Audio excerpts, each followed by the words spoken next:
place-based peer learning app. Um, you can download the app now on both Apple and Android. And that was as of yesterday. So thank you very much for joining us, and we hope you enjoy the session. Thanks very much, Kate. Yeah, really lovely to be with you all, and brilliant to see people from arts organisations all over the country. Very exciting. This is the first training session I've done with any Arts Council programme, so really interesting to work with your sector. I'm just going to share my screen. Um, and let's put that on slideshow. Um, Yeah. So, just in terms of the aims of this session, it's nothing very fancy. It's basically, I hope that as a result of this session, you'll be more effective at influencing the stakeholders or policies or processes that are critical to the progress and change you want to see. In terms of the session and what we're covering, I'm going to do a bit of an introduction to advocacy, but I'd also like to hear about your own experiences. And so we'll do a little bit of collective thinking about what the ingredients of effective advocacy are. Um, I will then, very top line, just talk through the key steps in what we call the advocacy strategy cycle, basically how to take a strategic approach to advocacy and develop that strategy. And then a bit of work on identifying what change you're actually trying to seek through advocacy. Then we'll take a comfort break. And since advocacy is all about influencing people, we're going to do some power and stakeholder analysis, and we'll mainly do that in breakout groups. And then we have a second session in a couple of weeks, which hopefully some of you will be coming to, but not all of you. So then I will just do a bit of an overview of the other steps in the advocacy strategy cycle. We'll go into detail on those in the second session in 2 weeks' time. Hopefully we'll have some time for some Q&A at the end. Okay, and as Kate said, we're taking quite a participatory approach.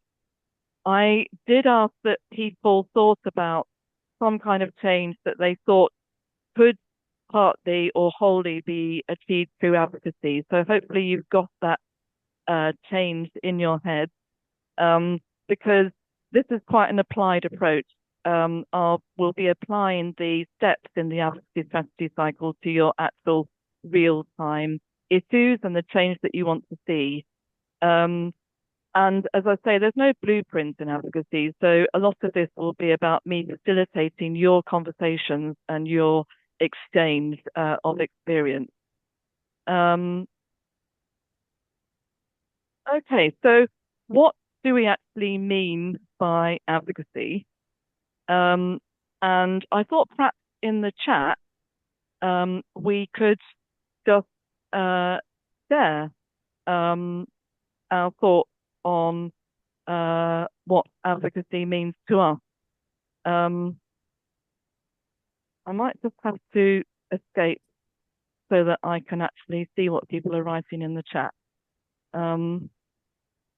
But let's see what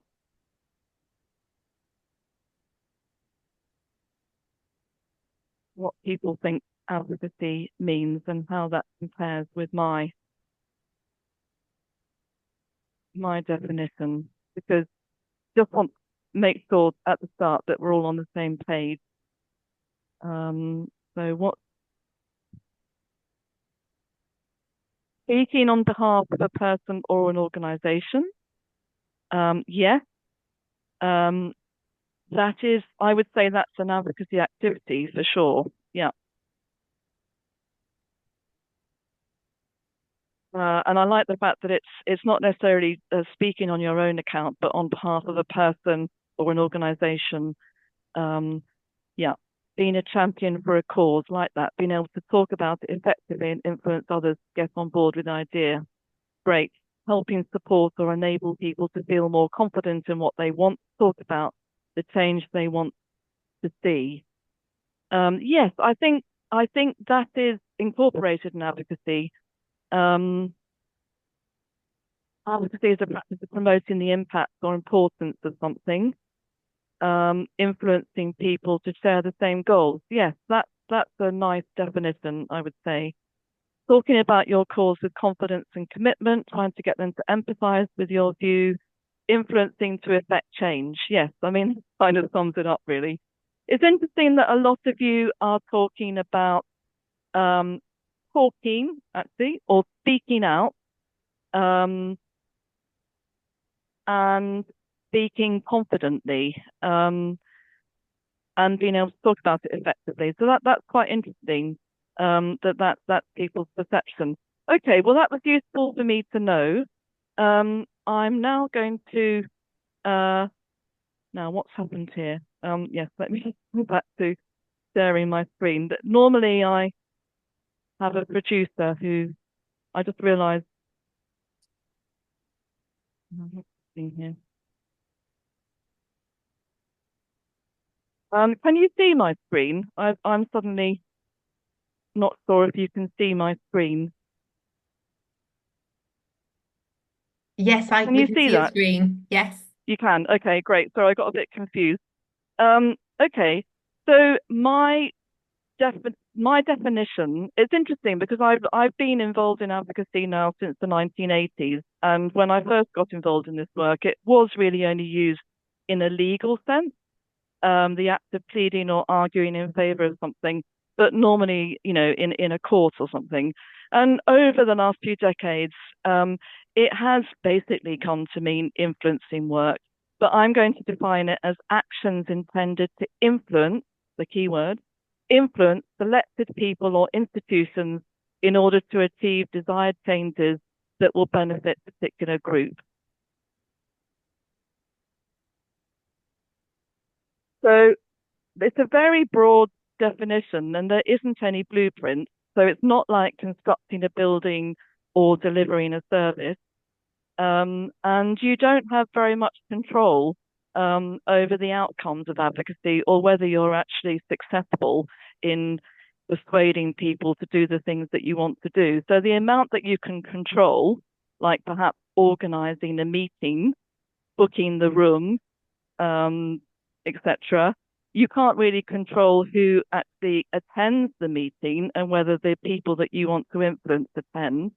And even if they do, you can't really control whether they go away and do the things that you want them to do. On the other hand, if you do manage to influence them, it can be hugely beneficial. Um, it may be that you can effect changes in policies or laws or practices, the implementation of policies and laws, or the views and behaviours of those with the power to effect change, which by the way includes the general public and local citizens. It may be that your advocacy or influencing work is trying to change power relations and whole structures, and in that way it can be hugely beneficial in a very sustainable way. And it may also involve defending policies from adverse changes. I know that over the last few years, there have often been cuts to the arts, for example. So a lot of advocacy is about stopping those cuts, for example. And it may also involve protecting rights or claiming rights. Um, Now, this is sometimes a little bit controversial. What is not at least the end goal of advocacy? So this is where, when I looked at your definitions, I thought, yeah, that's an advocacy activity, but maybe not the end goal. So awareness raising is something that we do a lot in advocacy. In order to persuade people to act, they need to have an awareness of what change is needed. But you don't want to stop just at the awareness raising. That's not the end goal. What you want is that you raise people's awareness in such a way that you influence them to act and to do something towards the change that you want to see. And likewise, changing the behavior of individuals. Yeah, sure, that's what we often do in advocacy as well. But it's not, we don't stop at just changing the behavior of one individual or a number of individuals. My husband works in public health, so if he manages to persuade lots of individuals to stop smoking, then job done. That's great. But in advocacy, I think what we're trying to reflect, and I think it was reflected in one person's definition about trying to do advocacy on behalf of others. Really, I would say the end goal of advocacy is to go beyond the behavioral change, and you change the behavior of those with the power to bring about a change that will benefit a whole group of people in your local community or in a country or in society at large. So I think that there probably has to be that element to it as well. Um, oh, what happened there? Uh, Sorry, I just suddenly can't see my slides for some reason. I'm not quite sure what's going on there. Um,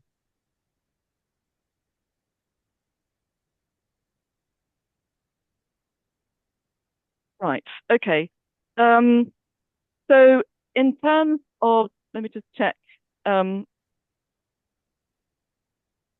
other thing to say, since there's no blueprint, is that advocacy is an umbrella term. So it can involve all sorts of different activities depending on your organization and the context you're in. So it might involve what we've traditionally called lobbying, when you're directly trying to influence those in power through literally walking the lobbies of power, the corridors of power, engaging with your local MP or leader of the local council, etc. But it often will involve some kind of campaigning, whether that's online or, getting people to sign a petition in the street or something, maybe some kind of mobilization, using the media, trying to get your issue into local press, etc. And also, advocacy is always better done with others. So working in alliance with others or in coalitions is also a big part of advocacy. So broadly, there are two different approaches. One is the insider approach, where you're directly engaging with powerful actors. That's essentially the lobbying, but it might also involve going to spaces you're invited into, like a conference that you're invited to, or some kind of council meeting or something. But basically, it's about that direct engagement with powerful actors, which is not also, by the way, it's not just policymakers. It could be, local arts bodies or private companies or academic institutions, etc., whoever you're trying to influence, basically. And then there's the outsider approach, which is all the public campaigning using the media and social media that I was talking about. The photo in the right-hand side is Malala, who was part of a big campaign online a few years ago in Nigeria when some girls were kidnapped by Boko Haram. And this hashtag, Bring Back Our Girls, went viral all around the world. And that was a campaign that started at a very local level in Nigeria. So that's the kind of an indication of the spectrum of activities in advocacy. Really, the tools you use will depend on your analysis of the external context, which is why we're going to do some work on that today. Who has the power? Who has a stake? What are the local politics, culture, policies, social factors? And also the analysis of the internal context, your organization. What is appropriate for your organization to do? What skills and capacity do you have? You're very busy people, working in the arts. So the advocacy work is something you're doing over and above your day job, in a sense, often. Hopefully you can integrate it into your work, but you have to think about your capacity as well. So you put those two analyses together, and that gives you your theory of how you can bring about change. Okay. So it might be better if people just say this rather than put it in the chat, because I realize I can't see the chat when I'm displaying just something I hadn't quite anticipated. Um, so yeah, any thoughts on what the top four qualities are that advocates need? Because they all begin with P, so you might have an idea. Does anybody just want to um, verbally come on and suggest a quality that an advocate needs that begins Persistence. with P? Persistence. Yes, that's one of the words. Yes. So it could take quite a long time. We've already said you don't have very much control out of the outcomes. So you might have to be in it for the long haul. Yes, persistence is one of them. Any others? Patience. Patience. Yes, that's kind of similar to persistence. But patience, I think, yeah, that also conjures up the fact that you don't have much control, and the context um, that you're working in can be very unpredictable. Like say last year, suddenly out of nowhere, a general election was called a lot earlier than people expected. So that shifts all the goalposts, doesn't it? Because you probably had a great relationship in many cases with your local MP, and then suddenly they're not in power anymore. So being very patient is part of it. Yes. Any other qualities beginning with P? Persuasive. Sorry, Persuasive. We both just said the same. persuasive. Yes, that is one of them. Yes. And by the way, I think that is something that you can learn on the job. I've certainly found that over the years. Yes, persuasive is one of them. Any others? Somebody else was speaking, I think. We actually were both saying the same thing, Sarah and I. You are? Oh, okay. Okay. That's I great. also had personality, though. Yeah. That yeah, that idea of Do you being want, do you want to explain that? Yeah. of kind of having the charisma and the kind of that personable thing Yeah. is more likely Yeah. to reach your goal rather than being unpersonable, I guess. I think that's true. Yes. I think probably the word that I had for that is passion, which I think is linked to that. Yeah. I think if you don't have passion about this issue, how can you expect those you're trying to influence to get passionate about it or do anything about it? So, that means being very passionate about the change, but just super curious as well, and just, constantly kind of monitoring, online or the media, for anything that's related to that change that you're wanting to see. So I think pattern for the change you want to see is really important. Well, I think you've covered most of them. Maybe the only one that people didn't mention is power. So in the second session, we'll go into this a bit more, but understanding where your power comes from, and maybe add to that your legitimacy is quite important, because often the messenger can be as important as the message. And those you're trying to influence will say to themselves, who are you and why should I listen to you? So how you present your power partly depends on who you're speaking to. So it may be that your legitimacy comes from the fact that you are a local person, for example, that you're a fellow citizen from Hull or Manchester, and that kind of gives you more power and legitimacy. Or it may be that you're representing, a community arts group, and the person you're speaking to, would understand that gives you legitimacy to talk about the arts. Or it may be that if you're a trade union representative, it would be the number of people that you represent. So power is quite important. And the other two qualities, which don't begin with P, but I think are absolutely critical, flexibility. I just gave the example of the general election last year, or the same would apply to council elections. The people you're trying to influence may change, the whole context may change. So being very flexible is absolutely critical. So your plans can never be set in stone in advocacy. And empathy, which is a key skill for influencing, as I'm sure you'd understand. You don't have to agree with them, so it's not quite the same as sympathy. It's just understanding where people are at. those that you're trying to influence, whether that's members of the public or local politicians, etc. Okay. So what makes advocacy effective?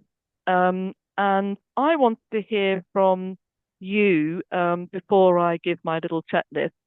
So I'm actually going to stop sharing my screen now because I'd like to see the chat and just see. So either verbally or in the chat, I wonder if people, so if it's in the chat or verbally, your people are going to have to be quite brief.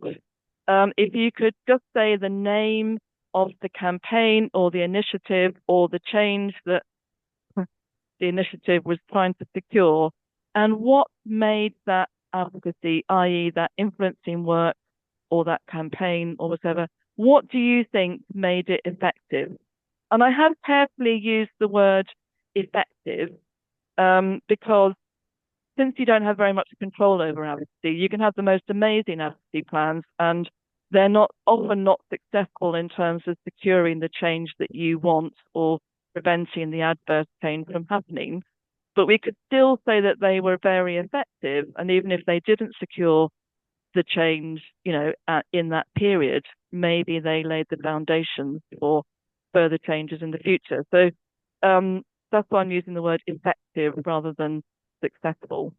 But yeah, I mean, I guess I'm interested in any advocacy initiatives or campaigns that have really inspired you, and just be great to share what was it about that campaign that inspired you or that you thought was really effective.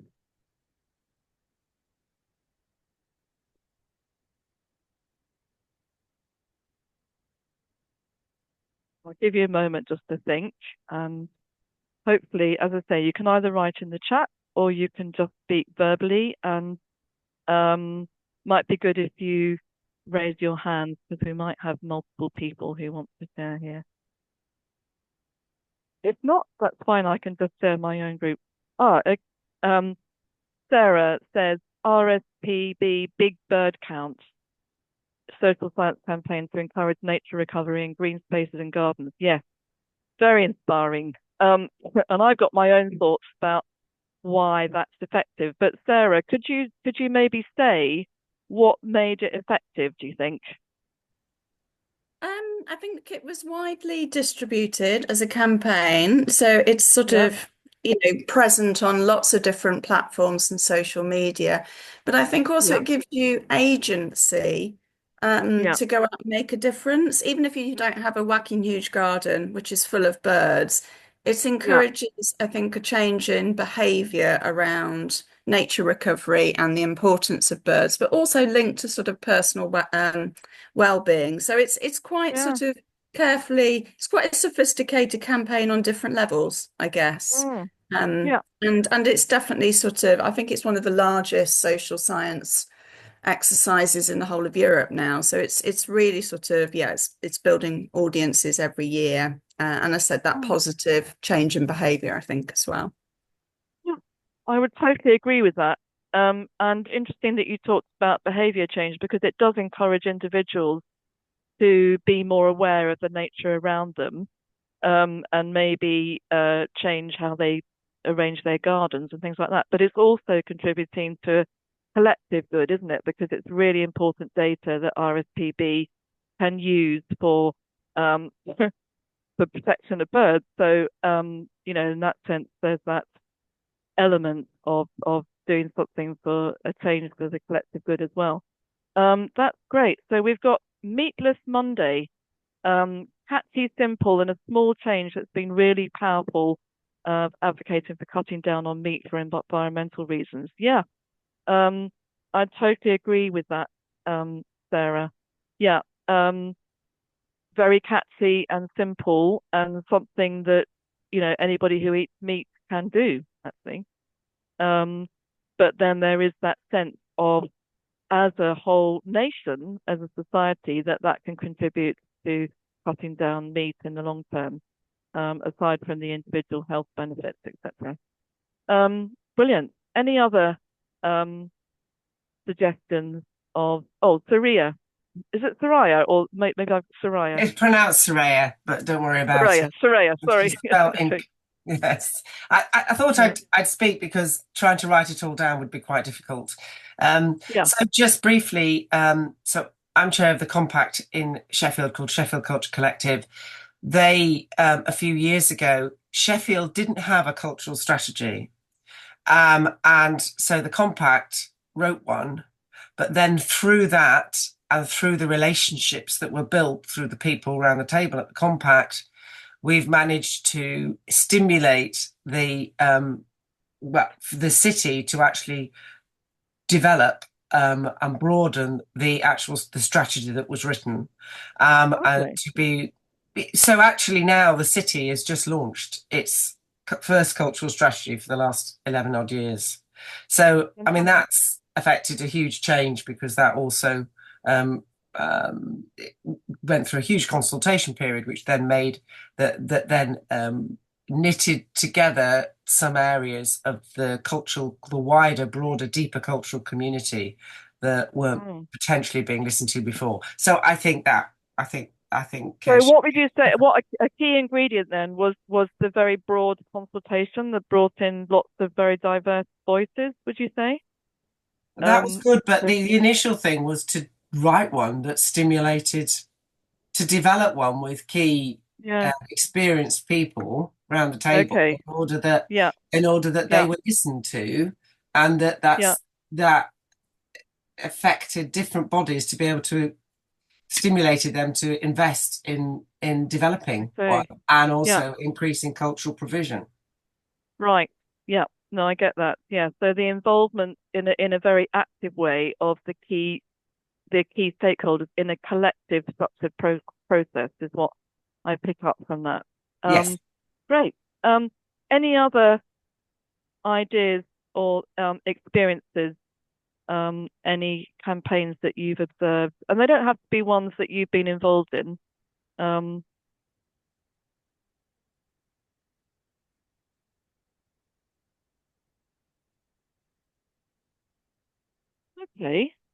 Well, it's interesting that just from those, 3 or 4 examples, we've got quite a long list of potential ingredients that can make advocacy effective, whether it's giving people a sense of agency, publicizing the campaign in lots of different places and lots of different platforms. That was on the RSPB bird count, but then we had the Meatless Monday, the simple catchy message, and then the culture strategy in Sheffield, the importance of consultation that involves lots of different stakeholders, but also involving the key stakeholders in a structured process. So interesting. And I'm just going to share my screen again because I've got some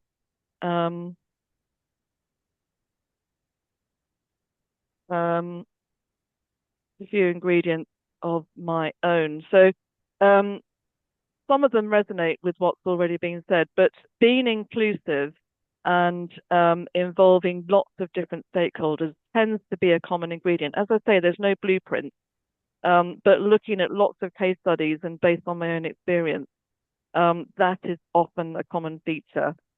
Strong leadership doesn't have to be one person, but generally effective advocacy and campaigns does need to have some kind of leadership, even if it's quite in a democratic way, and often rotating, but you need that strong leadership. Try and involve those directly affected by the issue. So in Sheffield, for example, involving the stakeholders who have a stake in culture for different reasons, either because they're already involved in it or they can't get access to it, etc. Evidence-based. This is nearly always a really common ingredient of being effective. So, if you're putting a case for change, or what you're advocating for is addressing a problem, what is the evidence of the problem? And what is the evidence that this change will make a difference? And that doesn't have to be lots of facts and figures and statistics. That can just be, human stories often, anecdotally can also work, but there needs to be something that you can say to support what you're saying. The clear message and call to action. I think the Meatless Monday was an example of that. Simple, and linked to that having a strong brand or slogan. So if you think about it, hashtag bring back our girls, or hashtag me too, or Black Lives Matter, all of those are very simple, but a very strong brand. Good understanding of the political or policy process and context. So in the example that was given in Sheffield, you kind of have to understand, well, what is the process that has to be gone through to get, say, all the local stakeholders involved, including the council, etc. Being very creative and flexible in the way that you use your tools and tactics. It really, nothing is ruled out. I mean, some organisations may well not want to break the law, and we have more restrictions on campaigning in this country these days, unfortunately. But within reason, there's so many different tools and tactics that you can use, and you're all creative people working in the arts. So that's a fantastic, use that creativity in terms of the stunts you might do in the streets, or involving children doing artwork or whatever. I mean, all those things can be used for in advocacy, using the media and social media, especially if it's a public campaign, obviously. And even if you do have a public campaign, making sure that you are linking into a political process if you need politicians or policymakers to get on board with something, and then mobilize people at key moments. Obviously, the local elections or the general election are a good example of that. And try and create easy and novel actions for people to do. So I think the RSPB bird count is a good example of that, and giving people a sense of agency. Okay, great. So if there aren't any questions, I'm just now going to introduce the advocacy strategy cycle. I run an 8-week online training course where I've actually built in 10 steps, but we don't have much time. So I'm going to just stick to the 5 simple steps today. So those steps are being clear what change you want to seek through advocacy, and then understanding who has the power to secure that change and who has a stake in it. Who are your allies, who are your opponents, who could be your ally, but is sort of not very engaged. So you need to do a bit of a power and stakeholder analysis before you can do any influencing work, because you really do need to be clear who you're trying to influence, who you're working with, who your opponents are. So we'll go into that in more detail in a minute. As I say, we don't stop at awareness raising in advocacy. It's all about action and trying to get people to do something, even if it's just asking members of the public to share something on social media. You're still asking them to do something, but you need to be clear what you want them to do. So that's step 3. And then obviously the how will you influence them? I've just touched on the spectrum of tools and approaches you could take. But you need to work out what's going to be appropriate for your advocacy. And then step 5, how can you tell if it's working? Which people often struggle with advocacy, because as we said, the context keeps changing, and therefore your strategy has to keep changing. And it's not like building a school. You might not actually achieve the change that you set out to secure. So does that mean you write off the whole thing? No, probably not. There's nearly always something positive that you can identify, and some kind of contribution you made. So important to work out how you're going to monitor it, and how can you tell if it's working. And then all of that influences what you do next. And maybe you slightly change what you're looking for, or perhaps you achieve your change and you move on to something else. So in that sense, it's an ongoing cycle. By the way, if anybody wants to ask any questions at any point, do feel free to interrupt. We're going to start with step one. Before the break, we're going to do a bit of work on this together. So I'm just going to introduce this, and then it would be useful to find out what are the changes that all of you are trying to secure or could in the future try to secure through advocacy. Sometimes people think, well, where do I start? You know, I want to play a role in influencing local actors, you know, on arts and culture, but there's so many different things I could focus on.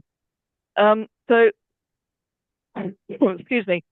Here are some suggestions of factors that might help you decide what you're going to focus your advocacy on. I mean, I think in most of your cases, you know, something, a problem emerges, or you have a vision of something that could be done locally, and so it's very clear. So perhaps you don't need to go through this kind of selection process. But if you are struggling and, you know, there's various things that need to be done, changes brought about, some of these factors might be important to remember. So the obvious factor or criterion is that the change you select can be secured through advocacy, i.e., you know, there are certain key stakeholders you need to influence to then do something. So, you know, we do a lot of engagement with stakeholders, and it might be that really what you want to do is, you know, is just more behavioural change to just kind of generate more enthusiasm locally for the arts. So that might not involve you having to so kind of explicitly do advocacy. Another factor is that the change that you're seeking is really important to your mission and your stakeholders, and particularly to those who are directly affected.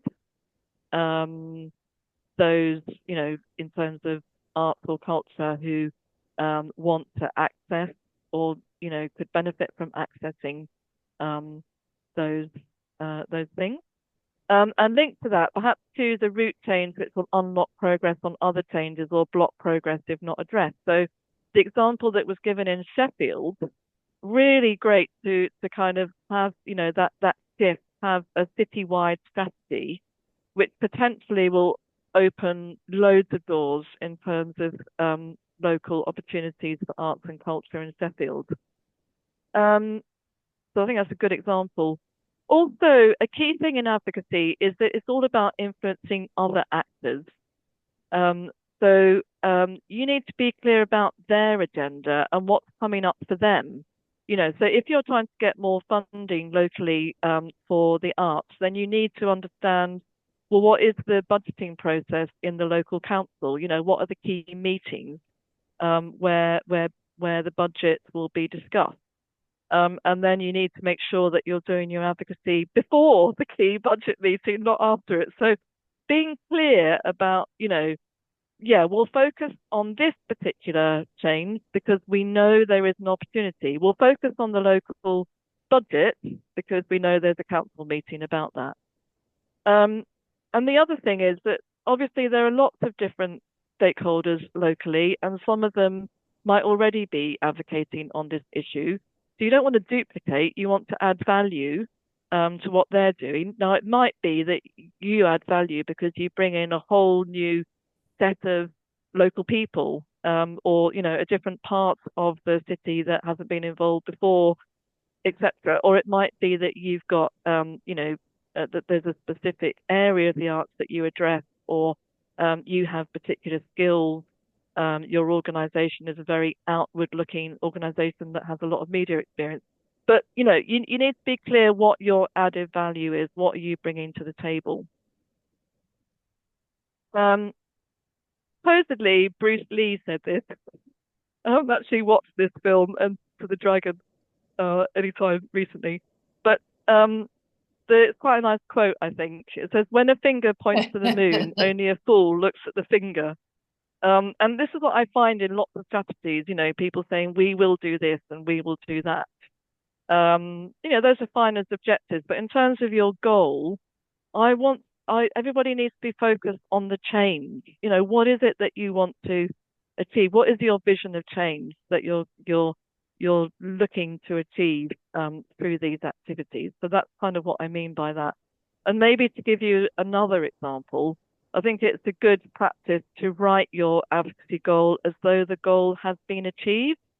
So I'm not suggesting you don't have to do a snappy newspaper headline, but it's a bit like, imagine the change has been secured in a year, 2 years, 5 years from now.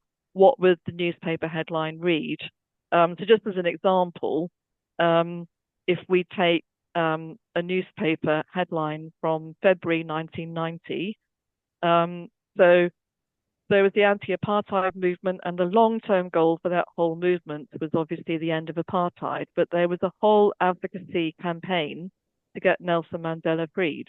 So obviously, their advocacy goal for many years was Nelson Mandela freed, and then great that actually ended up being the newspaper headline. So let me just check. I think I'm going to stop sharing my screen now. And Sam, my wonderful producer, is going to put the link to a mural board in the chat. Hopefully, some or most of you have used Mural or something similar in the past, but it's obviously a board where we can use post-its and we can all kind of, input together. So Sam,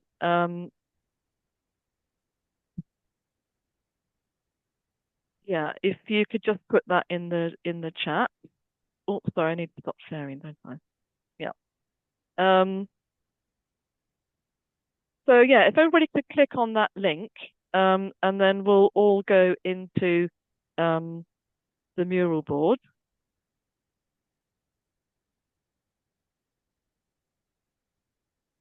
Okay. So is everybody getting in? I can see a few people. I can see a visiting start. Just if you haven't used Mural before, you just need to enter as a visitor. Just click on enter as a visitor. You don't need to sign into Mural or anything. Just click on enter as a visitor, and yeah, you can put your name, or you can just be a visiting raccoon. It actually would be good if you do put your name in. Yeah. Okay. Now, on the right-hand side, yeah, that's great. Some people are already, if you want to make the screen a bit bigger, because the post-its are very small at the moment, in the bottom right-hand corner, there's a minus and a plus. And if you just click on the plus, it will make it bigger for you. So you can either double click on the gray area, or you can just move, you can just click on one of those yellow post-its on the right-hand side and just drag it onto the gray area. And what it'd be good if you could just put your first name at the top of that of a post-it. And what we'd like is people to just write their advocacy goals. So any kind of change that you're trying to achieve, and you think that change could partly or wholly be brought about through advocacy. And remember what I said about trying to articulate it as though the change has happened. I think that's a good practice to get into. And we'll have a look at what people's advocacy goals are in this group. Okay.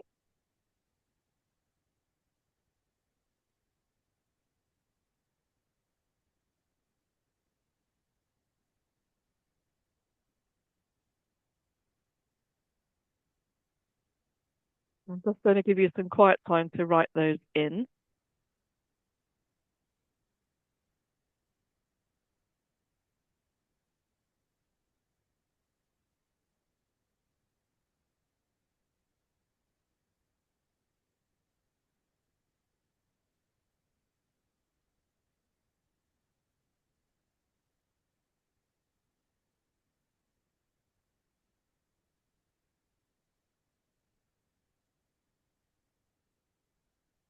And by the way, if anybody is still struggling to get into the mural board or something, just let us know in the chat.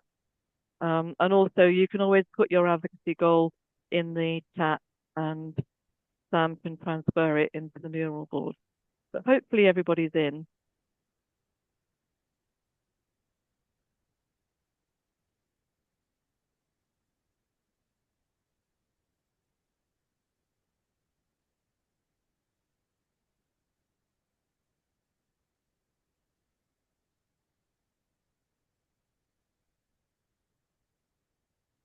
Okay.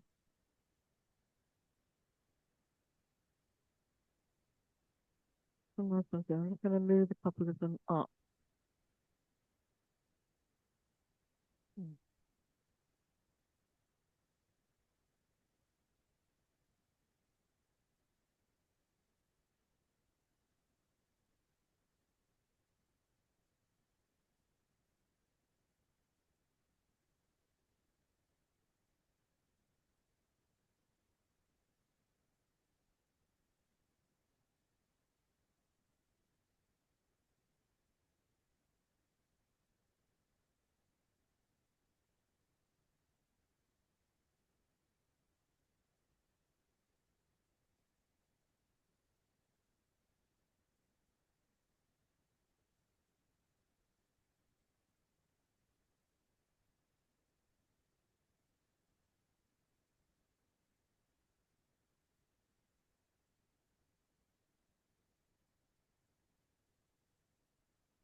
Okay, well, let's people are still writing. I'll give you another minute or so.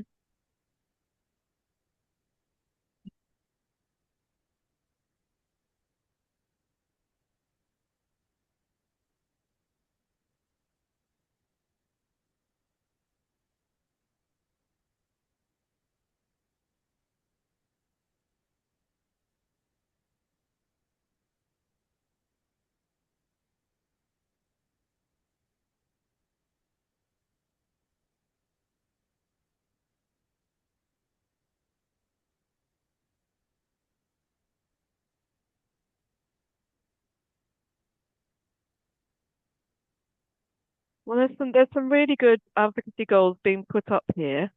I'm just going to ask a couple of questions to some of you to just understand who you're trying to influence to do what, because that's basically the key components of advocacy.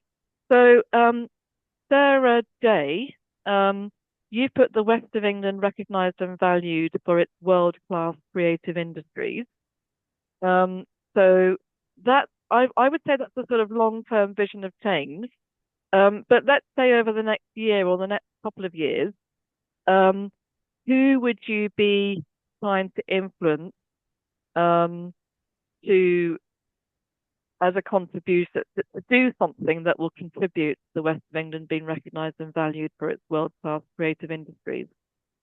Yeah, it's a good question. It's quite timely for us at the minute. So as a mayoral combined authority, we're shaping our local growth plan to submit to central government in June, which is also tied to the spending review and basically whatever investment we get from central government. And at the moment, we're as a creative and cultural team within a combined authority, we're having to make the case and present evidence and also advocate for why creative industries should be one of the key priority sectors in our local growth plan, compared to in competition with other sectors such as aerospace and quantum and AI and life sciences and various other things that make up our region. So I guess the main audience is central government, but also at the same time, we're trying to influence and advocate internally. We have a new mayor joining us in May. We very much hope that, the mayoral candidates at the minute are putting creative industries as a key priority for them in their manifestos. But sorry, what city is, or what is that, a mayor for the whole region? That's correct, yeah. So we're a combined authority for the West of England. So it'll be a new mayor for the West of England. So that's a key stakeholder to influence. We want to make sure that they are prioritising culture and creativity when they come into post in May. But also we need to be doing internal advocacy with our policy team and with our relatively new senior leadership team as well. But also for the sector, our sector is very quiet and a bit shy in talking about how great they are. So it's also about advocating and working with our creative sector to create a strong, compelling narrative and a brand and an advocacy and campaign that we can use to make the case for investment ultimately. That's really interesting. So what I think you've got there, what you've given me there is what I would potentially call a kind of long-term goal, the long-term vision of change. And then you've got some very specific advocacy goals that you've thought us through, from internal to external. But there's quite a specific advocacy goal to me around the local growth plan and ensuring that culture and creativity is prioritized in that local growth plan. So yeah, I think when I spoke to you, it's clear that you've got a very strategic approach to that, and you've got clear goals of the changes you're trying to bring about through advocacy. But when you actually verbally explain them, I would say those are more advocacy goals than what you've written up here, which is more slightly the sort of long-term vision of change. But yeah, that all sounds really super strategic. So I guess a similar comment to Gemma, so ultimately you want more people to feel that arts and culture is for them and are able to access it in their local community. So looking over the next year or the next couple of years, is there anything that you will do to, let's say, increase access to arts and culture in the local community? I think for us as a kind of in our role as a CPP, I guess, it's about really working with our communities and kind of listening and responding to what it is that they want. So starting at a kind of very kind of foundational base level start. And then being able to advocate with our cultural sector in the area, and then the local council and kind of national, regional and national levels. So kind of starting very foundationally and then working our way up. And what will you be doing at that foundational stage with the local council, for example? What will you be trying to persuade them to do? Well,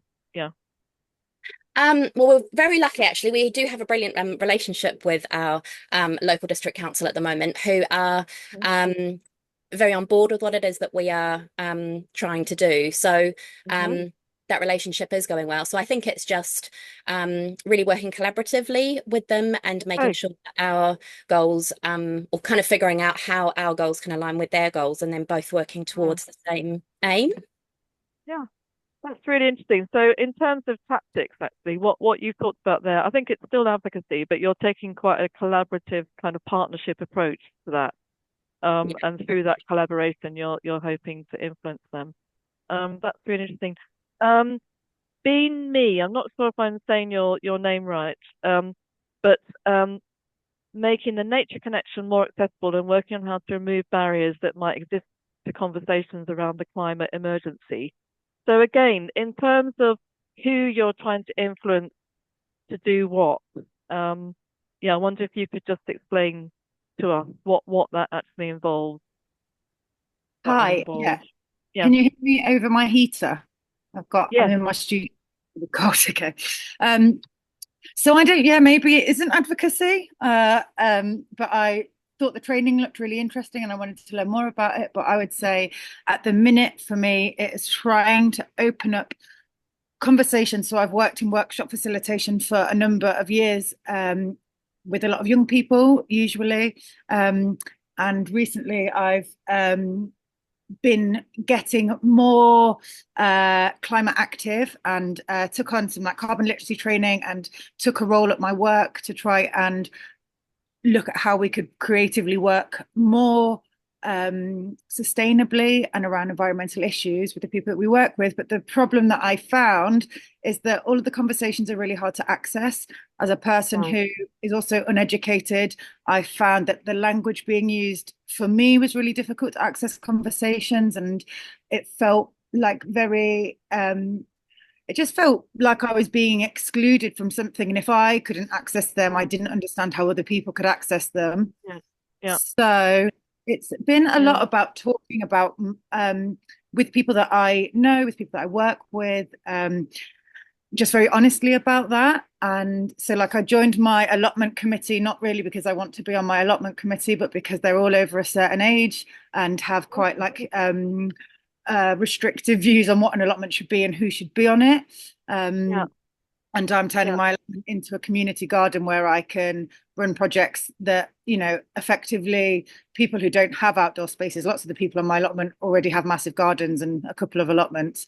So I guess it's at the minute for me, it's having those conversations, having them at work, having them really with anyone who will listen, and talking about why I feel that sometimes, like for an example, I went to County Hall and had a meeting with some of the people who are on the kind of like climate team there, and everything they were saying was really hard to understand. And what I wanted to do was just create more joyful experiences for people in nature, because it just it gives people a reason to care. And I think lots of people have been excluded from those spaces. So it's very, I'm at the beginning of the journey. Yeah. Well, I would say, I mean, you know, a lot of elements of what you're doing is advocacy. And I get that it won't all be achieved through advocacy. But I mean, I think what you're focusing on is the how. And having worked myself on the climate emergency for many years now, I mean, a lot of our advocacy was about how you actually engage people, how you communicate the whole thing to them. I think you know, there are a lot of mistakes have been made, as you say, in not making it accessible and using, you know, quite technical language and things like that. So I think you're pretty focused on the how, and I still think that ultimately the change that you're looking for is that people are taking the climate emergency more seriously and acting on that, and embracing nature, etc. So in that sense, there is still an element of thinking about how to communicate something in order to influence people to take action. You know, so I would personally say that was advocacy. We've got some other changes here that are clearly advocacy goal. Ruth for LCEPS to be supported by their council. That's pretty clear. We've got for Claire, for local authorities to invest in and support the arts again for the long term, ideally across departments. That's fairly clear. Kim, East Sussex cultural sector recognised as leading and important for the wider economy with health and wellbeing benefits to the population. Kim, a kind of similar question to what I put to Sarah, I think. So I think that's a kind of long-term goal. But what does that look like in terms of action that needs to be taken for that to happen? Who needs to do what for that to happen? Yeah, kind of similar to Sarah. I'm quite lucky in that I don't need to influence the cultural sector. Like I've really done a great job over the last few years with from the local authority perspective. Where we've got a board, and especially in the last year, we've been trying to make sure that they're informed advocates, because we just did, for instance, a data and evidence review of the specifics of the East cultural sector and what sets it apart. And then really I'm trying to gear them up to talk to like those connections in government and commissioners like Arts Council, for instance, and to really show what sets apart East Sussex, because we tend to get lumped in with like the South East, even though we're very different. We've got a whole set of different problems, and that can sometimes take away investment from the area. So yeah, those kind of and then what do you want to do once they've got that awareness? Yeah, definitely want to see more investment coming into the area. Yeah, specifically the sector. Yeah. Okay, that makes sense, and that echoes what others are saying. I realise, it'd be good in terms of gender balance. I'm going to ask back to I presume is male, but maybe I shouldn't make that presumption. So I'd like to advocate for increased embedding of art, culture, and heritage across life in Hull and East Yorkshire. So Matt, what does embedding look like? You know, so that I can get a sense of who you're trying to influence to do what. Yeah. Really, it's about decision makers. So local authority, we're about to go through devolution as well. So we're going to have a mayoral combined authority. I think for me, the focus is on, as Kim was saying, not about the arts and cultural sector. So it's about how do we get economic development teams really excited about arts and culture's contribution. Right. And then we're also thinking a lot about big business as well. So how can we get business to advocate for arts and culture? Because if it's just arts and culture saying how great arts and culture is, then we don't think that's going to be particularly successful. Yeah. Interesting. Yeah, that makes sense. Great. So you can all see everybody else's advocacy goals. Does anybody, before we take a break, has anybody got any questions for anybody else? Anything that's not clear to you, or something that interests you and you'd like to find out more about somebody else's advocacy goal? Any questions for anybody else?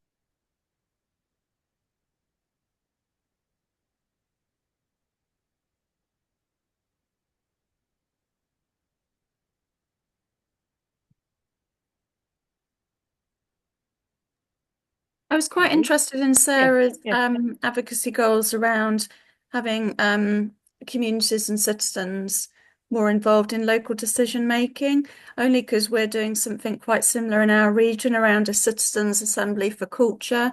So really looking at cultural democracy and policy making and how citizens can inform a cultural strategy for the region. So it was really just to say to Sarah that, I'd be happy to, perhaps not now, but have a offline conversation about that, because it's something that we're really interested in the west of England. So so again, that issue about how do you involve those directly affected by this, how do you make sure that there is that local voice? Sarah, do you want to say, is it Sarah or Sarah? I'm not sure, but do you want to say a bit more about that work? We've got a couple of minutes. It's Sarah. It's from Arts Council. So we run the Creative People and Places programme, which essentially is that. And we're looking at how we can say that more effectively, maybe. Even internally, I think people don't really see the positive impact that can make on what sort of arts and culture gets made and created. So and I think it's got a strong impact on diversity and the diversity of arts and culture that's available and funded as well. So no, that makes sense. And and that's very much about the how, isn't it? Making sure that that's a goal in itself. Clearly for the local voice to be reflected in decision making. Great. Any other questions before we take a break, or comments on anybody else's advocacy goals?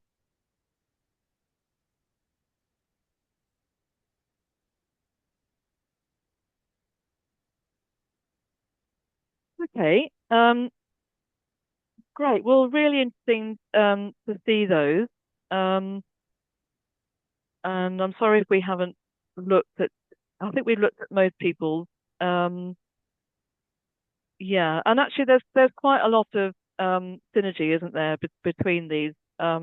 Several goals are quite similar, which I guess stands to reason. But perhaps this could help to generate some offline discussions as well. Great. Okay. So it's 9 minutes past. We may as well break now. We're going to take a 10-minute break because it's 2.5 hours is quite a long time. So I suggest that you just stay on the call, but we just turn off our cameras and mute. And it's now 10 past. So we'll come back at 20 past 11 in 10 minutes time. Hopefully that's enough time to get a drink, etc. See you in 10 minutes time.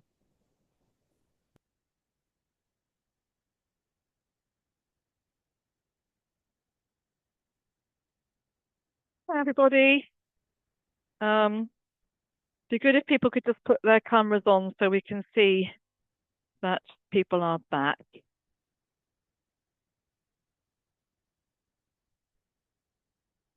I've got people another 30 seconds, I think. I'm going to share my screen again.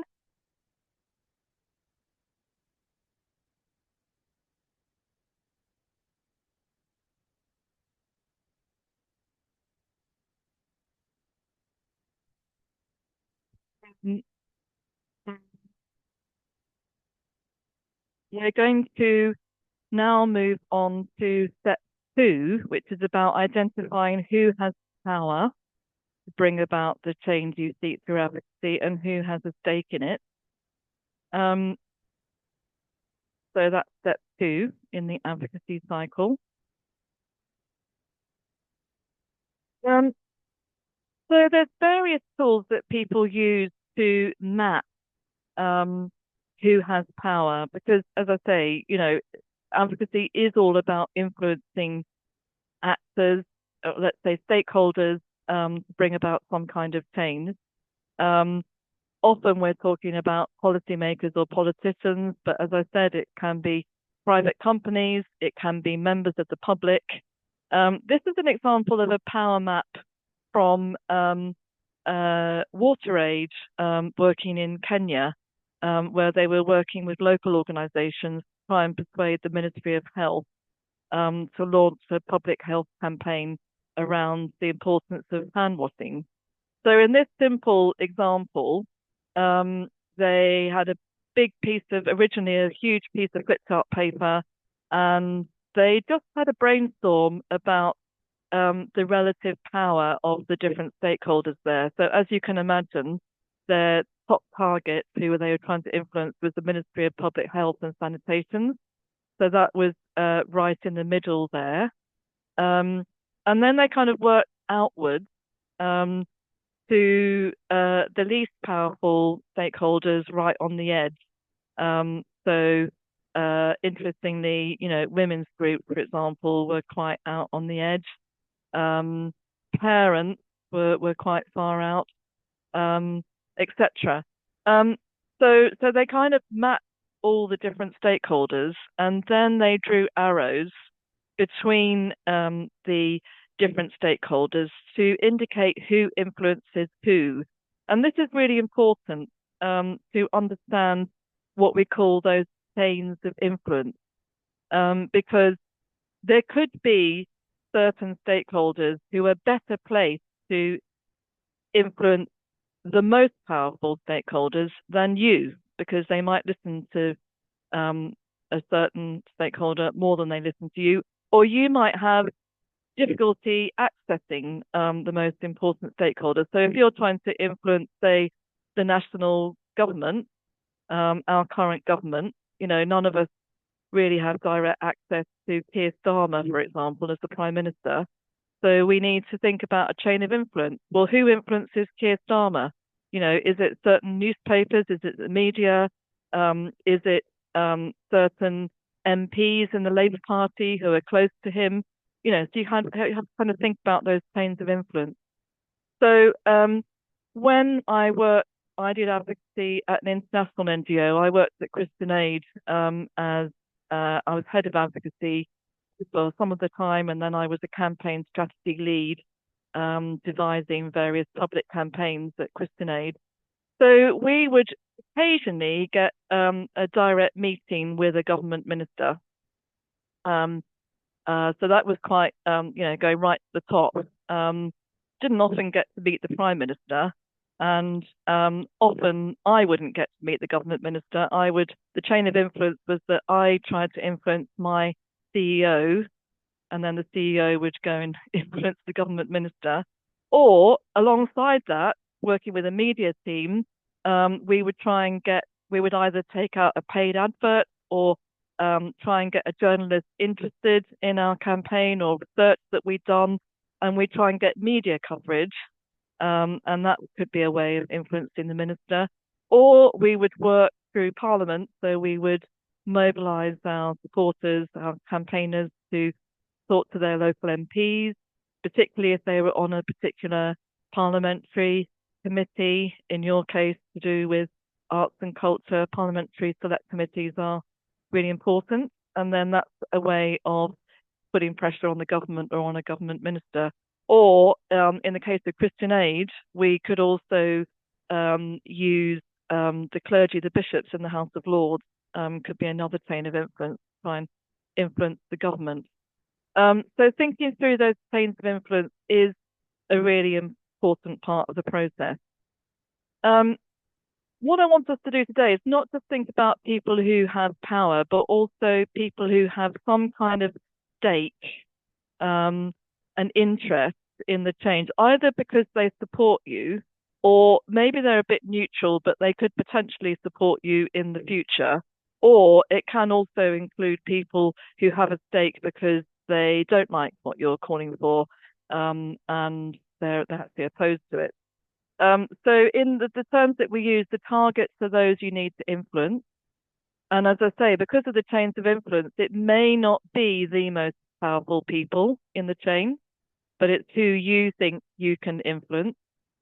The constituents, so thinking always about on whose behalf are you advocating, and allies, those who support your advocacy and who you need to work with, and the opponents.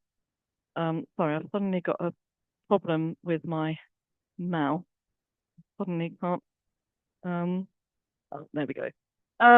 Yeah. So one way of combining the analysis of power with the stakeholder analysis is through this axis. So I'm not sure if anybody here has used this before. I was told when I did some training with the World Wildlife Fund, WWF, that they had used this tool in a workshop with King Charles once on elephant conservation. So it is used quite widely. And in a minute, you're going to go into breakout groups and you're going to have a go at using this. So basically, you have a brainstorm about all of the stakeholders, and you place them on that axis. You give each stakeholder a post-it, and you place them on that axis, depending on their relative power or influence to bring about the change you're seeking, and their relative support or opposition. Or if they're just not engaged and not interested as it stands, then you would probably put them in the middle of that horizontal line. This is a very messy. I tried to find. I had problems getting into Mural last night. I wanted to show you an example from Mural, but here I've got a rather messy one, which was with a workshop with a big global campaign that's trying to get the World Bank, another big multilateral bank, to stop financing fossil fuels. So this is what we did in an actual in-person workshop. So you can see, that so for example, China, at the top on the right-hand side, reasonably supportive, turns out, of trying to shift finance in the World Bank, but and also very powerful. But then, you've got here the Green Party, supportive, very supportive, but not very powerful. So there's a couple of examples from an entirely different issue, but hopefully that will give you an idea. So obviously you're not just doing this mapping for the sake of it. And I will ask you to think about the implications of your power and stakeholder map. But basically, the powerful stakeholders who are neutral, you obviously want to persuade them to agree with you. The potential allies who have a marginal interest in the issue, you want to persuade them that the issue is important to them. The influential allies, you want to build stronger relationships with them. And the strong allies with low influence, you want to try and build their influence. So this is where the place-based program comes in here about building the influence of local voices. The opponents with high influence, you want to either seek to influence them or decrease their influence. And the opponents with low influence, there might be a bit of a thorn in your side, but maybe you slightly ignore them and just build support elsewhere that helps to isolate them. So we're going to put you into 5 breakout groups. I'm not quite sure there'll be 4 or 5 in each group. And unfortunately, we haven't got time to work on every person's advocacy goal. So within your group, hopefully there's at least one person who puts up one of those post-its in the last exercise. But basically, you just need to choose one person's advocacy goal in your group. And then it'll probably be mainly that person who's suggesting who the local actors are. But perhaps the rest of you can kind of prompt and help that person to think laterally and say, well, have you thought about the local library, or have you thought about, local schools, etc. So the purpose is really to have a brainstorm and think really laterally about who has a stake in this advocacy goal. So each group will have its own power and stakeholder analysis to work on, or axis rather. And there's a yellow post-it at the top where I'd like you to write in what the advocacy goal is. So if you've still got the last mural board open, you could actually just, you could be able to copy and paste the text straight into this new mural board. And yeah, you have your brainstorm. There's a load of post-its on the side of each power and stakeholder axis, so you can just drag them across, or you just double click in the space and it will create a post-it. And what would be great is that once you've had a brainstorm about all of the actors and you put them in the right position on that axis, depending on their power and support, then you could start to draw some arrows. Sam, do you want to just come on and explain how you insert arrows in mural? Because you might explain it better than me. Yeah, sure, that's fine. Can I share my screen? Yeah, I'll stop sharing. Sorry, yeah.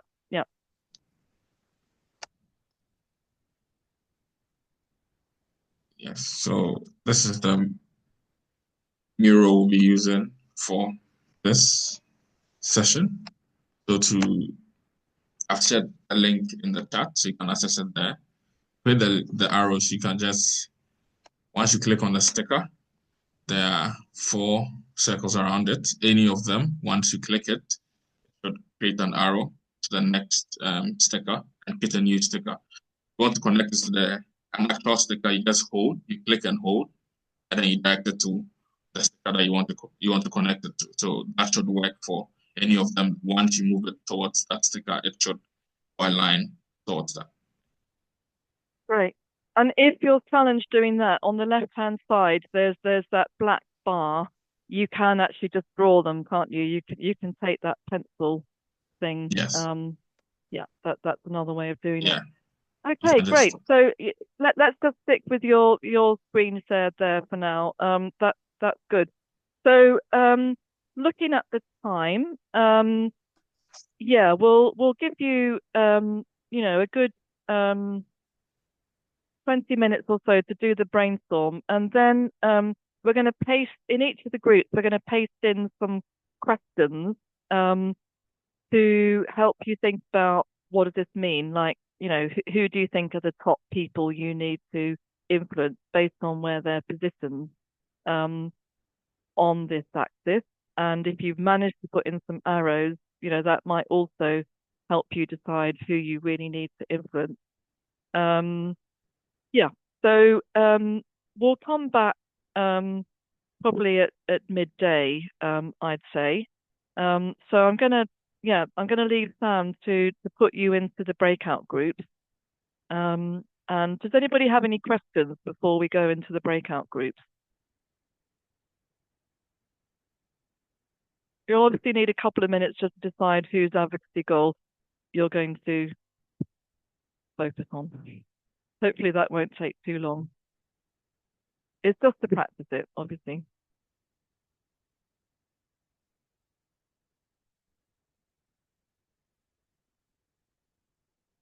Okay, well, in that case, we will go into the breakout groups, and I'll see you back in the main room at midday. Sam, over to you, people to go into breakout groups.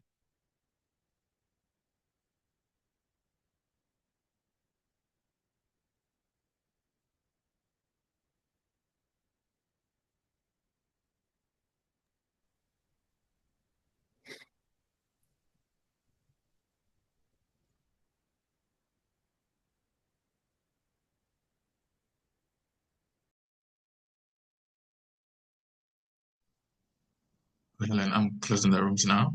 Is that okay? Okay, yeah, that's good. Yeah.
Welcome back, everybody.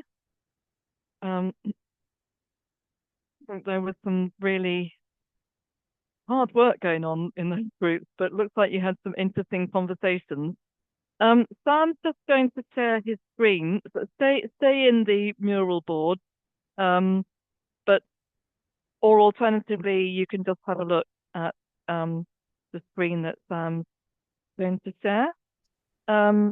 So yeah, well, we've got group one there. So if you could just make it slightly bigger, Sam, that would be good.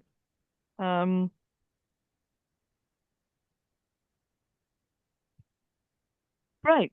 Yeah, sorry, just so that also we can see the goal.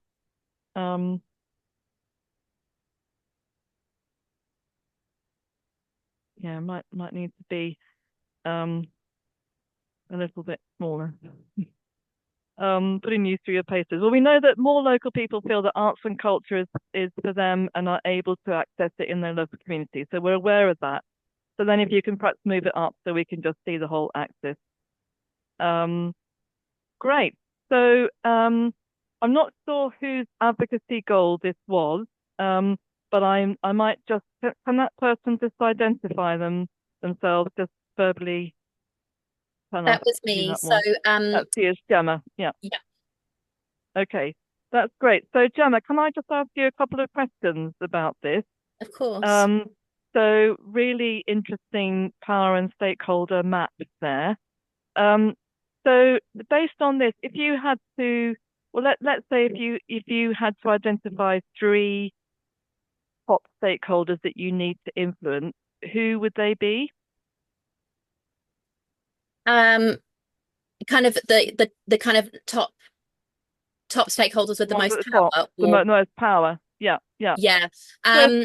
Yeah. So I mean, as far as we kind of got in our discussion, really, it was arts funders overall. I've got the voluntary local sector kind of organizations who don't necessarily hold who kind of have the finances and kind of capacity to be able to make the change, but they are quite strong in their kind of community links and their voice. Okay. Yep. And currently kind of our lead kind of main proponent for what we're doing, and our kind of lead collaborator is our cultural lead on our local district council. The council. Yeah, great. In terms of change of influence, I appreciate that people didn't have much time to put in arrows. Who do you think, apart from you directly trying to influence the funders, who of those stakeholders might be able to influence the funders? Since, I mean, they sound like they're quite supportive, but they're the most powerful. who can you, what is the chain of influence there? Who can influence them? Our cultural lead has a brilliant relationship with ACE and with a number of other kind of arts funding bodies, and then her link as well with the kind of the wider local authority umbrella, so she can go to them and then they can go up, so a bit of a zigzag. Yeah, I get that. Yeah.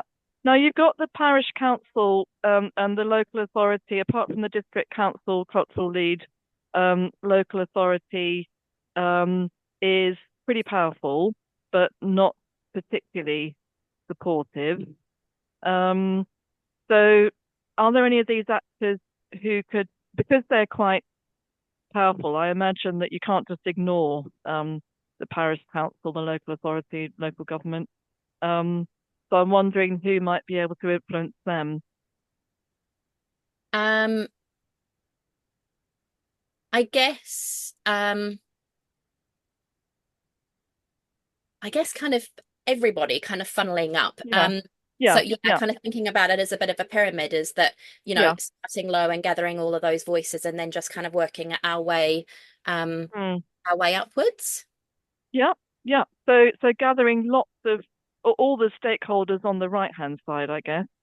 But then maybe it might be worth thinking strategically about, out of all those, okay, they may all have influence on the parish council or local authority, but who in particular might have influence? I mean, the district council cultural lead is probably just one person, may not have that much power, but I'm interested that local business, currently in the middle and not very powerful, but perhaps they might have some influence, I don't know, on the parish council. And I think so kind of thinking, go ahead. Yeah. So I was just going to say, particularly for those, because local authority, local government has so many conflicting kind of priorities on their plate as well. It's that so linking in with local business for that link to economy and kind of financial growth, all that kind of stuff. So coming at it from a kind of a non-arts angle. That could be quite useful. Yeah, interesting. And you've got transport providers. So why would they be quite opposed?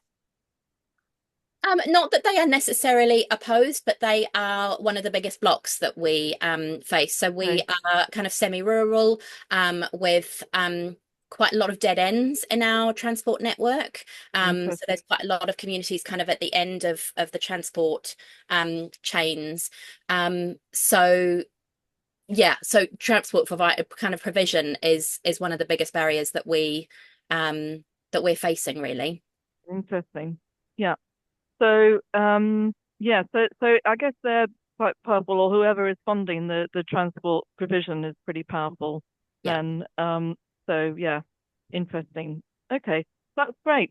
So you can see that, just that very quick exercise has generated quite an interesting discussion about your strategy there. Brilliant. Okay, we'll have a look at group 2 now, I think.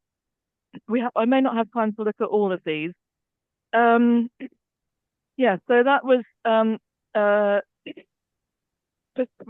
influence advocacy work to persuade key stakeholders of the importance of culture across Peterborough, and my point that I made about advocacy goals before. I guess behind that there are a series of actions that you want people to do, which would indicate that they recognise that importance. So just bear in mind that with the goals, we're looking for that action rather than people just recognising something. But let's not go into those details now. Let's focus on the actual power and stakeholder map. And great to see some arrows there. So you've got the councillor portfolio holder for arts and culture. Sounds like they're fairly supportive. Whose was this, by the way, just so that I know who I'm talking to? Oh, yeah, it was mine. Oh, okay, great. Is your name? I wasn't sure if it was M. Oh, my name's Medea. Medea, but my surname is Dashik, so this is. I wasn't sure it was Magic. Yeah, Medea. Okay, great. So this is really interesting. So I can see who who can potentially influence the councillor portfolio holder arts and culture? And I guess you want that councillor to be even more supportive. And by the way, if you did this exercise in 6 months' time, perhaps you'd find that councillor was more over to the right-hand side. That's great. But I'm just wondering about these very powerful actors on the left-hand side who are not very supportive, like the council CEO. And underneath that, it's good you've got an arrow from the council finance team. And I'm just wondering whether any of the actors on the right-hand side might be able to influence the council CEO or the council finance team. Have you got any inroads there, do you think? Well, the thing is, I think we are trying to do our best to link culture, the importance of culture in Peterborough with the council, because the council understand the importance of culture and heritage and how important it is to the city, but they are also really struggling with having to deal with where to finance, the responsibilities of the certain projects that they need to finance. And unfortunately, it feels like arts and culture is taking the hit. So it's not that they are opposed, because they are all for it, but they are in a difficult situation.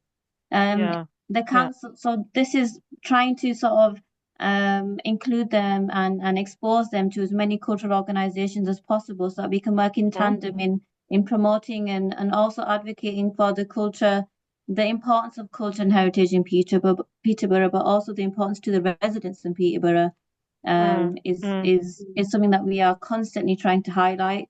Obviously, you've got other facilities that are taking precedence, and it's obviously linking to adult and children health, and that's where we are seeing a lot of the priorities. That's where we are seeing the priority. For example, certain buildings have been repurposed for certain cultural creative buildings have been repurposed for be taken, with the intention to provide health for services for children. Right. It's not that they don't want, they're not opposed to it. Yeah, they are also they're very stretched. Yeah. It's also So what do you? I mean, the council is saying they haven't got any money. So I guess what you would like them to do is to give greater priority to this, because they have got some budget. It's just that they've decided on different priorities. So I guess part of it is trying to get them to give greater priority to this. But is there anything that the council can do to help with this blockage, apart from allocating their own budget? Can they help? Is there anything else that you want them to do, to remove this financial barrier? Yeah. Interconnectivity, I think, throughout Peterborough Cultural Alliance and to the other cultural and heritage organisations, but also linking it to the Peterborough City Council is something that we are working on. I feel like there are a number of strategies in Peterborough City Council that align with ours thematically. So that is something that we are focusing on. For example, there are a number of strategies linking to tourism, and I feel like they do align with our strategies. There's also links to health and mental health. So it's finding ways to persevere and perpetuate these shared goals.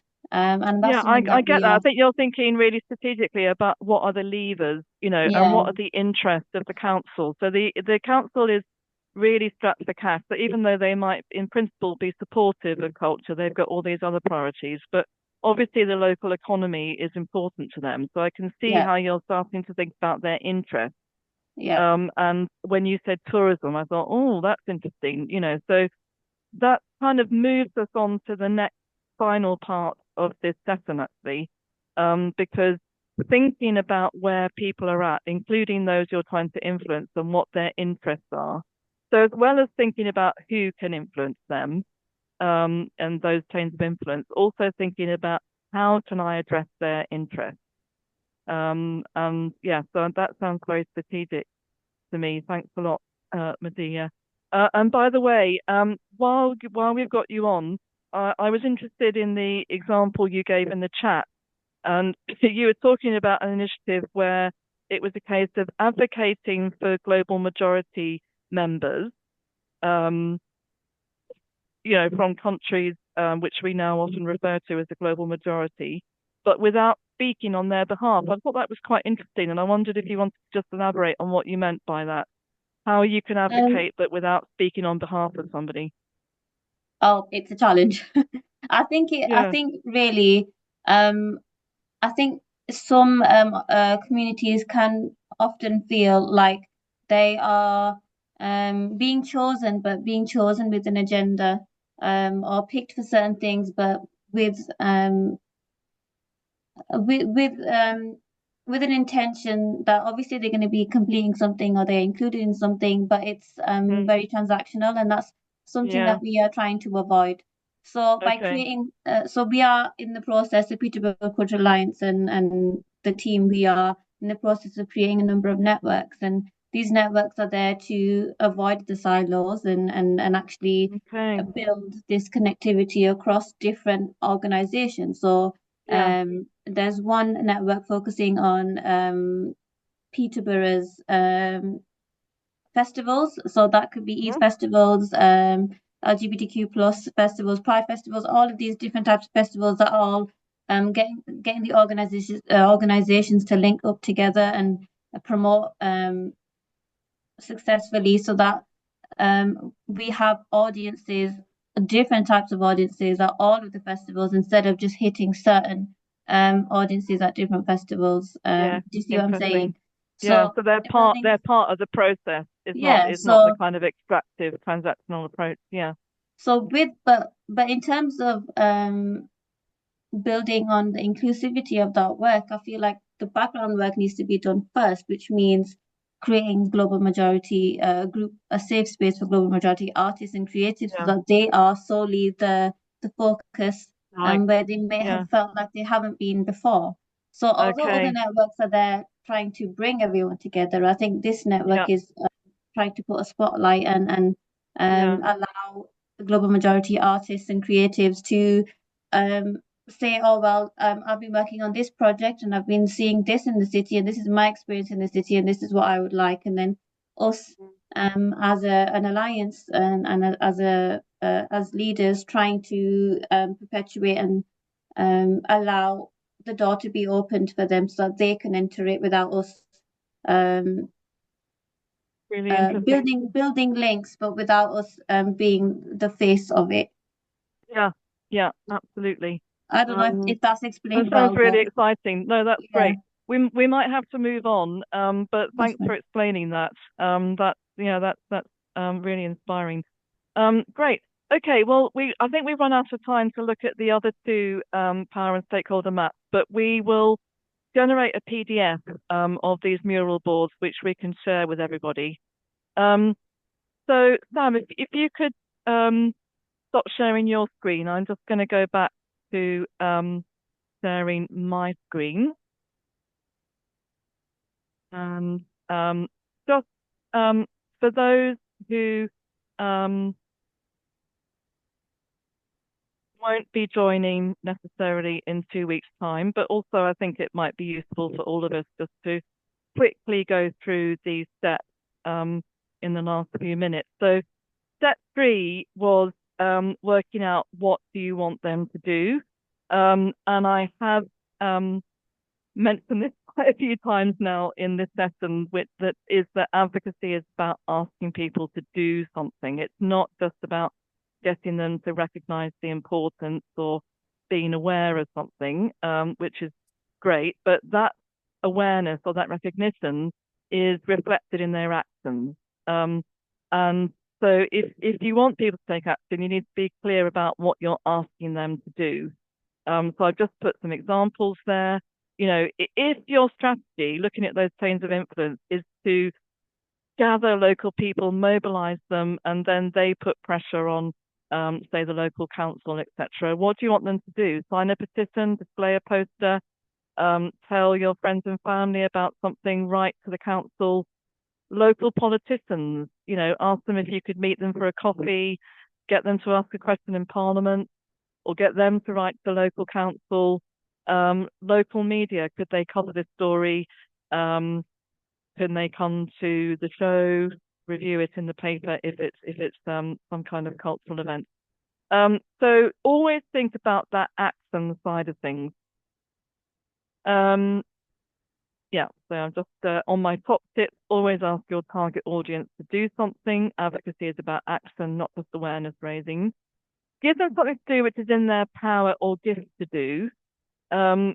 So, this is where you kind of have to understand what powers people have in the processes that they're operating in. So that if they're in a local council, how much do you know about their powers or procedures? If they're on a particular committee, do you know what powers that committee has? Do you know how the budget setting works? So to really get to grips with trying to influence powerful institutions or local stakeholders, sometimes you do need to know more about their orbit, if you like, and their processes. So there's a little bit of research involved there.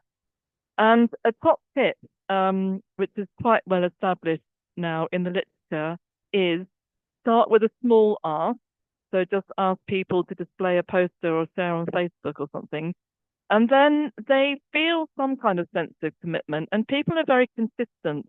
They like to do things that are in line with what they've done in the past. But if they've done a small thing, then you can go back to them and ask them to do something bigger. Like, you've got them to share something on Facebook, and then they might be prepared to write to the local council, for example. Okay, now the how will you influence them was step 4. And this is what we're going to go into in more detail in the next section, rather. The key thing is to think about who you're trying to influence and what it will take to persuade your target audience to do something. And when we were talking to Medea, I sort of picked up on the fact that she was starting to think about the interest of the CEO of the council when she talked about linkages to tourism, for example, and what income that might generate for the Peterborough. So this is really key, that you tailor your messages to the interests and the values of those you're trying to influence, and you show empathy and you try and put yourself in their shoes. Also, when you're thinking about tactics, of course, you need to think about how can you play to your strengths. So are they in social media or campaigning, or are you the kind of person or organization that's better at doing the insider stuff, the kind of private conversations with people, and thinking about what tactics your board or your funders will support. How will you know if it's working? I haven't really got time to properly deal with that today. But just a warning, I already said that there isn't a blueprint for advocacy, but also, given how little control you have over those you're trying to influence, your plans probably won't go to plan. And the context is always changing. So much as you would like it to be all nice and linear, probably the reality is that it goes all over the place. But, don't worry, because that's just how it is. That's the nature of the beast. The key thing, I think, is to build the monitoring into all of your day-to-day advocacy activities in what I call the planning, action, learning, planning cycle. So you go to a meeting, you learn some interesting things about, say, the way that the council budget is put together. You learn about other people in the council who it might be useful to influence. So then after that meeting, you reflect on what did you learn about the system, about who else you need to influence. Then you plan your next move and you arrange meetings with these others who were mentioned. And then the action is that you have those meetings and then you do it again. So, given how little control you have, really taking that time after every single advocacy activity to go through that cycle is just the way. And often it's not written down, but you ask any experienced advocates, and that's how they work, basically. Yeah, so I quite like this quote from two guys in the US who say that successful advocates know that advocacy plans are at best loose guides. Successful advocacy strategies are characterized not by their ability to proceed along a predefined track, but by their ability to adapt to changing circumstances. So yeah, just remember that quality of being flexible. Yeah, so constant monitoring, be flexible, be prepared to adapt your plans, but record the changes. And just a quick tip, we just did the power and stakeholder axis mapping. Why not repeat that in 6 months' time? And you may, and take a photo of the one you've done today, or you're going to have the PDF that we'll make available. But then if you repeat it 6 months later, you can compare the two maps and see if any of the axes have shifted. Now, obviously, that's just based on your own interpretation, but then it prompts a conversation about, well, how do we know that they've shifted? What's the evidence of that? And what does this mean for what we do next? Basically, when you're monitoring how well your advocacy is going, don't worry about trying to attribute progress entirely to your initiative, because the chances are lots of different stakeholders and factors have been involved. So the key thing is to focus just on any evidence that you might have contributed to some kind of outcome. Even if you don't achieve your big, change in the council budget or some kind of policy change, if you get a new powerful stakeholder to say publicly that they support your initiative, that is progress, and if it's an initiative that you have basically created, then clearly that you've made a contribution there. So yeah, just think about any evidence of contribution. Okay, so we've got to the last couple of minutes, so I'm going to hand over to Kate in a minute to do the poll. So for those who are coming in 2 weeks' time, we're going to do some further work on the skills of influencing, I guess. So particularly step 4. And if anybody can't join, then the recording of that, I think, will be available. We've got a couple of minutes for any final questions. By the way, I think it was Max who came up with another campaign that you thought was inspiring, Max. And you talked about the Stonewall campaign where the slogan was "Some people are gay, get over it!" ! And you talked about how that was sort of catchy, another catchy and very simple slogan, but very effective because you remembered it, for starters. So I just wanted to flag that. Any final questions or comments that anybody has before we go to the poll?